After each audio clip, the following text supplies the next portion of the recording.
Well, it's finally here. We're just gonna do a one episode review on WWE Survivor Series. Now, as you all know, I'm from San Diego, and no, I did not attend Survivor Series, just to put on record for you guys. But I did witness it. I will explain later why I decided to not attend. But we're gonna go from everything, from both war games, men's and women's, and we're also going to check out the title matches they have. Of course, the Intercontinental Championship match and the WWE Women's World Championship.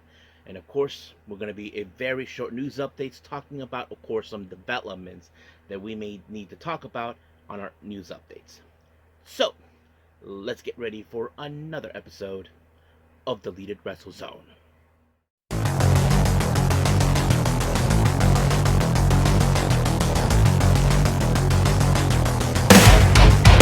Are you ready? Get up, get up! Get up, get up! Get up, get up! Get up, get up! Get up, get up! Get up, get up! Hey everyone, welcome to Deleted Wrestle Zone, all things that is pro wrestling with AEW, NXT, New Japan Pro Wrestling, TNA, the National Wrestling Alliance, various promotions, wrestlers, matches, and championships. I am your host, J-Rod here. So, if you are new to the channel, welcome. This is a channel we do a lot of pro wrestling reviews from various promotions, not only here in the United States, but also in Japan, Mexico, Canada, Europe, the UK. Anyone know pro wrestling is not as big, but it continues to grow. We also, of course, do discussion videos, talk about various topics such as the wrestlers themselves, the promotions, factions, storylines, whatever we want to talk about. We also, of course, do more news updates. If certain information is unable to be on this episode, we can either put it on the next one or on a separate video by itself. We also, of course, do real-time news updates to keep you guys on alert if something has happened in the world of wrestling that needs to be addressed ASAP. We also, of course, got the Nike Sayaka watch and various other cool wrestling content as well. So if you like what you see, please subscribe to us or click on that subscribe button. You'll be getting a lot of daily reviews and other cool wrestling content as well. But if you like this episode, please give us a like on the like button or a nice comment in the description down below. Now, it's time to put up and shut up, and let's get down. So, as I said, this is going to be a one review episode only. So let's begin with our only one, which is, of course, is WWE's Survivor Series.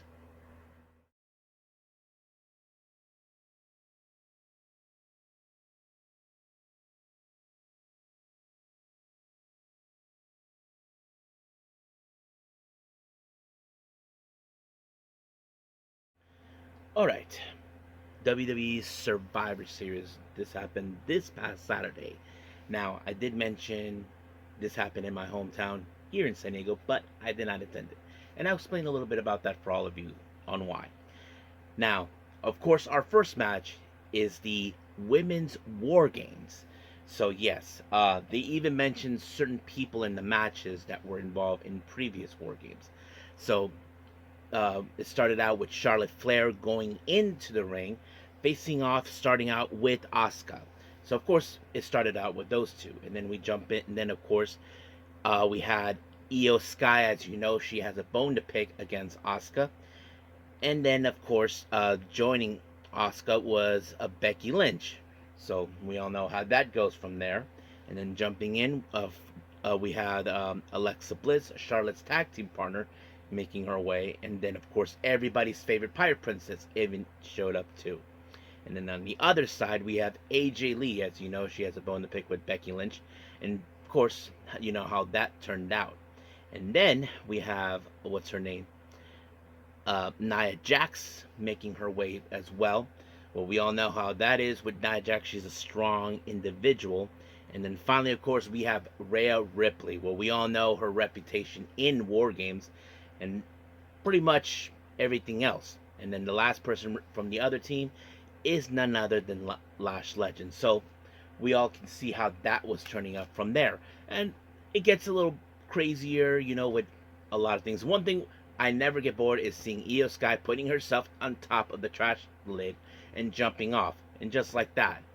And it's really interesting how that was going to turn out. But AJ Lee was the one who picked up the victory when she, of course, applied. I'm not sure if she applied the octopus submission move. If you guys ever seen that, it's the same kind of move that we've seen guys like Zack Sabre Jr., possibly Bryan Danielson, those who have technical wrestling aspects.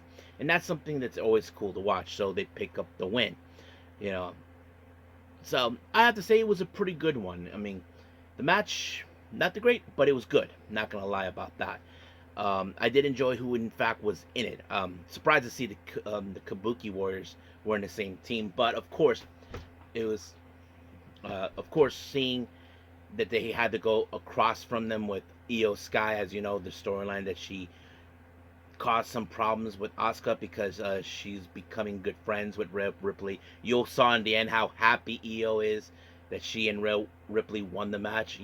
That sort of is one of those best moments to watch.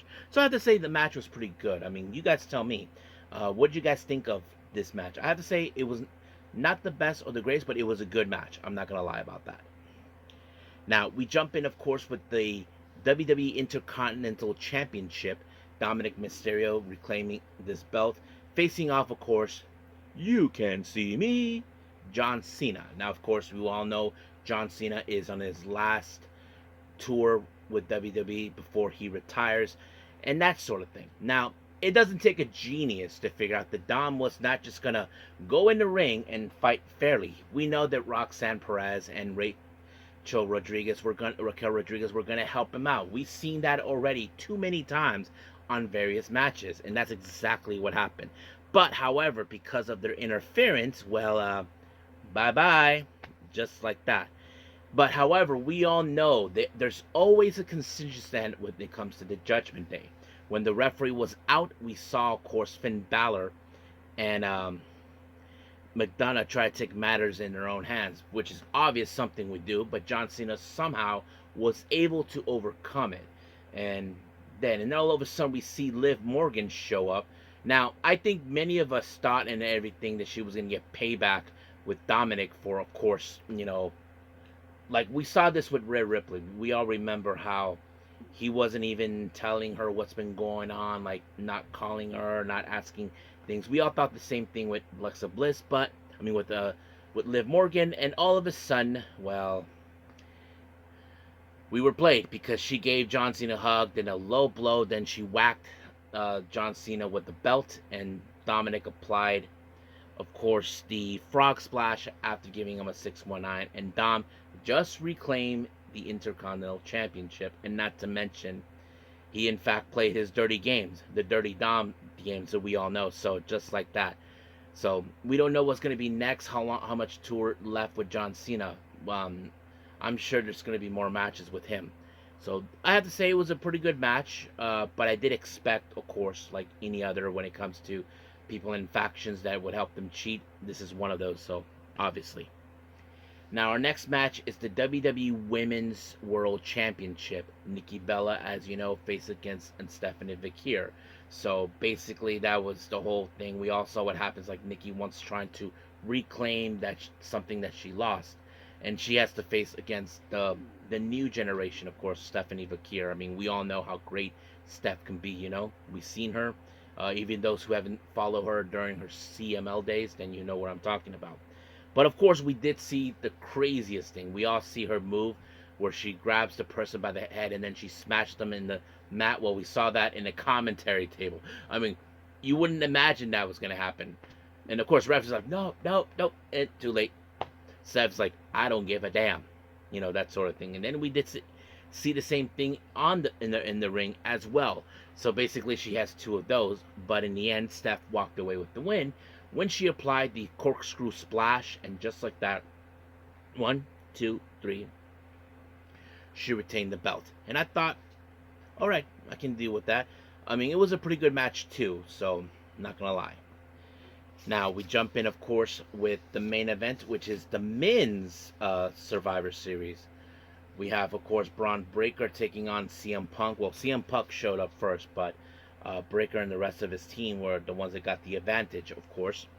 Um, it started out with them, and then Drew McIntyre even showed up. I know we all know the history between Drew and CM Punk that dates back months, and that sort of thing.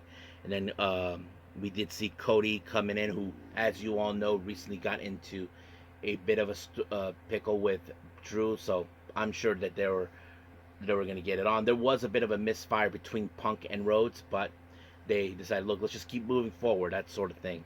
And then we did see Paul Logan making his appearance, that sort of thing.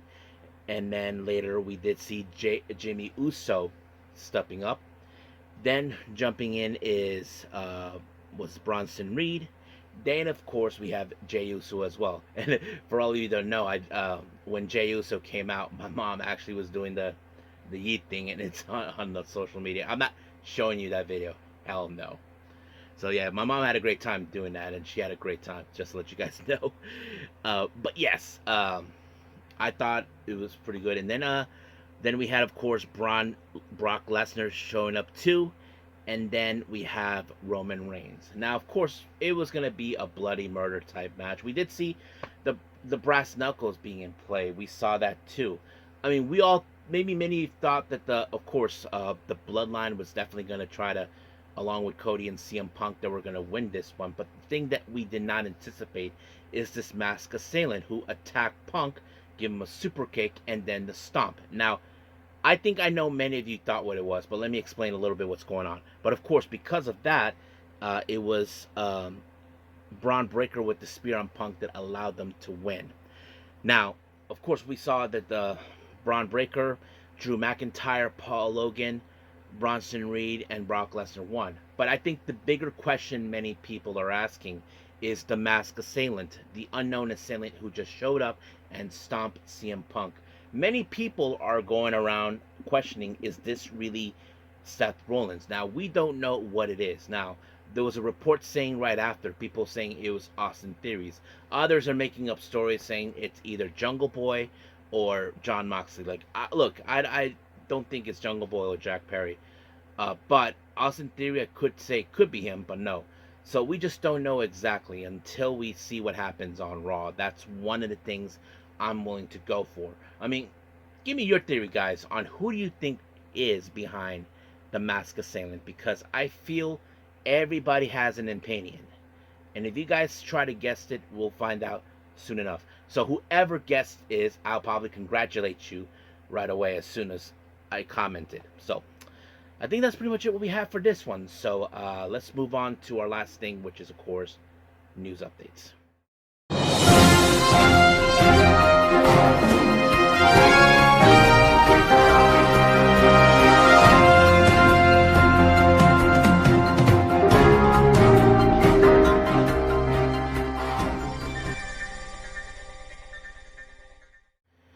All right, so welcome to our news updates. Now, we're going to do, of course, a bit of an update with upcoming events, and this one, of course, is related to WrestleMania week. Many of you know this, that GCW has this thing called The Collective, where they have, of course, many shows taking place throughout WrestleMania week. Sometimes they work with Defy, Tokyo Super Wrestling, and DDT. They just announced that they will be with WrestleCon as well on the 15th and through the 19th of April 2026 in Las Vegas at the Horseshoe. So if anybody is planning to attend, get everything planned out, get your tickets ready and all that stuff. Now, for some developments here, we're not going to focus on the upcoming. Now, many of you may have been hearing what's been going on with Jericho. With Chris Jericho. There's been talk that he's been planning that he may be heading back to, of course, WWE to make his final run or make his retirement. Now, Wrestling Observer says that WWE are offering him a retirement storyline, and there are some people, from what they're saying, is that they're interested in seeing that. We don't know what exactly is the plan. If that's the case, then we'll just have to wait and see. Good news in Stardom. Many of you may know this, that Matoe Hamabe and Ane Kanaya. Now, these two ladies made their debut this year, but however, injuries have put them on the side. Well, Hamabe made her debut last year, but she was out on injury this year. And same thing with Anekane. It was reported that they'll be making the return to Stardom on the 8th of December in Corkin Hall. It's still unclear what matches are going to be, but I do know that these two ladies, along now with the latest batch, Emma Maishima and Kyuku Furusawa, are the only ones currently without factions. So it's still unclear what's it going to be. I mean, there are those who think otherwise. We know that Matoi Hama recently, like last year, says she wants to join God's Eye, and then of course there are those that predict that Ane Kanaya will be joining Cosmic Angels. I mean, yeah, I mean they need to spread more, get more members. I mean, Cosmic Angels no longer have their leader Tam Nakano anymore. So we'll see how things were going to go. Um, Other developments here. Many of you may remember Dorian, that big dude. Many of you know him from All Japan and TNA when he started this faction with Eric Young. Well, many of you may remember he went out due to the fact that he had brain cancer. Unfortunately, his sister-in-law just announced on social media that he is now in his third battle with brain cancer, and of course they're asking fans to help donate in GoFundMe. I mean, we are praying for him that he pulls through. You know, brain cancer is something I know that to me is the scariest thing other than the heart, but yes. But yeah, I just pray for Joe Dorian and his family. Hopefully they can pull through, and we'll see. Now, many of you know that recently with Andrade, which is, of course, he's been, how to say, unable to compete due to the 1 year compete clause by TKO. Apparently, Dave Meltzer has picked the fight with Andrade. So, now many of you know sometimes you can say that Dave Meltzer, he's full of crap of whatever information he got. Now, we cannot say that he's always 100% accurate. Sometimes, whatever information they get, you can say it's with full of grain of salt, that sort of thing. So he's saying, from what his perspective, that when Andrade was released from WWE, well, he got signed to AEW right away. Well, Andrade kind of went on social media and kind of told him, F you, that sort of thing. So this is what exactly he said. I mean, look, guys, I like to say, get your effing facts straight. Get the real story. Don't try to assume stuff because it's what gets you in trouble. And if you guys do something like that, well, that's on you. But I have to say, Andrade really, really told him to shut up. So, but this is exactly what he said. Let me pull it up. Now, this is what he said. I didn't get any contract, sir. You say it was such a certainty that I signed a contract, when that's just another of one of your lies. Do some research, sir. I was in negotiations to sign because Mr. Tony Khan and the AEW team were having a good discussion. We came to an excellent agreement, and I'm especially grateful to Tony Khan and AEW in general. Then I received a non-compete clause after my AEW debut and my first match in Tijuana. But I want to clarify that I did not know what was the issue with WWE. Honestly, I don't know the answer to that. Lo mejor para usted. And if you guys want to know, he just gave a thumbs up emoji. So it makes sense, okay? So, yes. If he was already in negotiations with AEW and Tony Khan about coming back to AEW, it makes perfect sense. I mean, I think many of us were probably thinking, how would the fans react to him back? Which obviously would make more sense. But if they were still in negotiation, it would make sense they just, make an appearance. That's it. But of course, finding out later that that you're not supposed to do this. Now, this is the thing that bothered me about this, guys. No one told him. He said that no one told him about the 1 year no compete clause. They told him there was no 90-day compete clause. If he had no 90 days, how the hell did no one told him about this? Yeah, and what's interesting is that Andrade is saying, look, get your story straight. Do some research. Clarify if it's true or not. Because here's the thing, if there was a contract signing, we would have already known about it. Hell, we would have been hearing there's a lawsuit going on. And we don't have that. So, if there were negotiations, that's good. At least something was being done. I'm sure Tony Khan and his team are trying to figure some things out. And of course, we know that recently David Otunga gave a bit of legal advice to Andrade. Now we still don't know what their talks were about. And of course, Otunga said he's going to keep that close to the vest. And I'd rather say maybe it's best we don't know and let that handle it. But I have to say, Andrade really told him, do your job right, do some research, get the story fixed, confirm it whatever sources you got. And I have to agree, if you're going to be a journalist, try to get your story straight. Now, when I mention some stories that I hear from sources, I can say I'm not 100% sure. And I admit that because I don't want to give hopes for everybody. And that's pretty much clear. And I have to say, and that is true.